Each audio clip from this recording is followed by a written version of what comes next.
Greetings everybody, and welcome to Dunwitty's Media Basket. I'm your host, Dunwitty.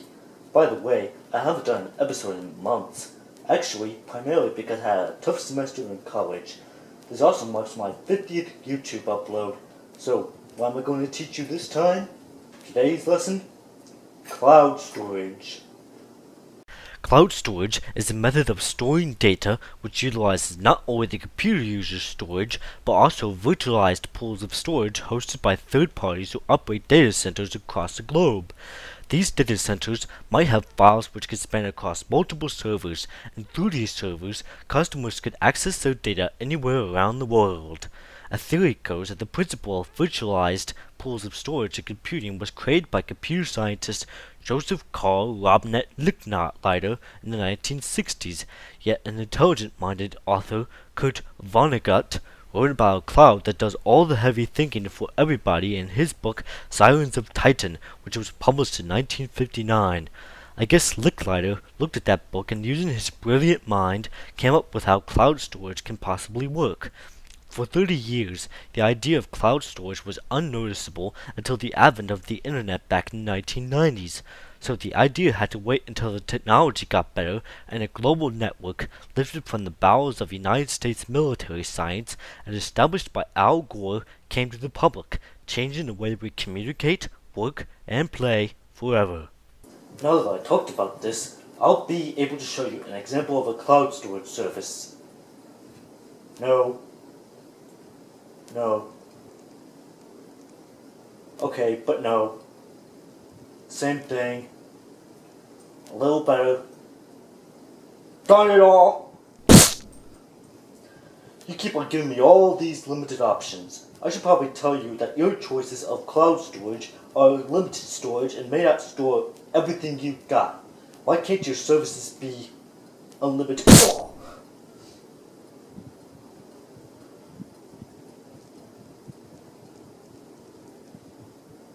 Well, this is more like it. Picasa, the unlimited infinite cloud storage option. Picasa was born in 2011 under Tony Goda, who engineered fraud protection systems at MasterCard, and Kevin Blackham, a cloud storage veteran from Mozy. Mozy's also unlimited, but it's kind of more like asset production, essentially what cloud storage is. It debuted at TechCrunch Disrupt and went beta in July 2012. Matter of fact, I was one of the first to download the beta when it went public, but during that time, I found several problems with it. It was really hogging up my bandwidth and slowing down the internet, especially since I live with 4 other people who need to use the internet. When it went out of beta at the beginning of 2013, that issue of bandwidth hogging was gone, but new issues came about. Whenever my computer suffered a crash dump while Picasa was running, it damaged the account, making me unable to access my data, and even though it was running and logged in, constantly gave me the message, Picasa is still initializing data. I managed to fix it twice by going over to Picasa's support and telling them to roll back my account over to the last known configuration. Ever since the last time I fixed my account, Picasa has been rolling smoothly and great for me for the past several months. But of course, to get unlimited storage, you need to pay $99 a year. By the way, I don't have a credit card because it's safer that way, so I asked my dad to help me pay for it. Now let me show you Picasa. The really great thing about Picasa is that it's able to work exactly like an external hard drive on your computer, much like Dropbox, except better. I keep quite a good amount of lists related specifically to practical special effects and more traditional methods of animation, as you can see here. Look how many pages of double-spaced lines of animation studios I put up. 33 pages. That's a lot of facilities who offer 2D animation as a service, plus facilities that have talent who are experienced in 2D animation as well.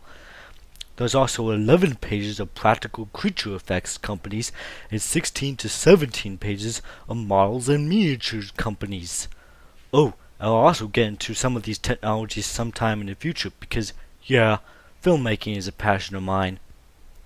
This is where I also keep my captain's logs, otherwise my daily journals, and it's all in good Starfleet regulations. Yeah, I sit in the captain's chair and wear the yellow shirt, or the TNG Starfleet uniform. considering that all of these accounts are of the mistakes I made and events that happened on that particular star date. I'm making sure this counts as historical record to make sure I don't make that same mistake again as Captain. Now, about the videos. I do have several here, but there's a complaint that I have to make about the iPad app. Whenever I try to play a video, the quality is completely fuzzy, so I had to resort to using Universal Plug and Play, or UPnP, connected with a media server known as Plex Media Server to stream the files in the best possible quality on any network. This means that if I want to watch the hit movie The Dark Knight off Picasa, then I'll have to network it over to my iPad just to ensure that the infinite storage and picture quality are retained. Both Universal Plug and Play plus Plex Media Server will be covered in future episodes. I can guarantee you that. Oh, and since I have to take a class again just because I failed the first time, I preserved all possible class materials on this drive. Why exactly am I showing you the whole Picasa thing with what I have rather than how it works?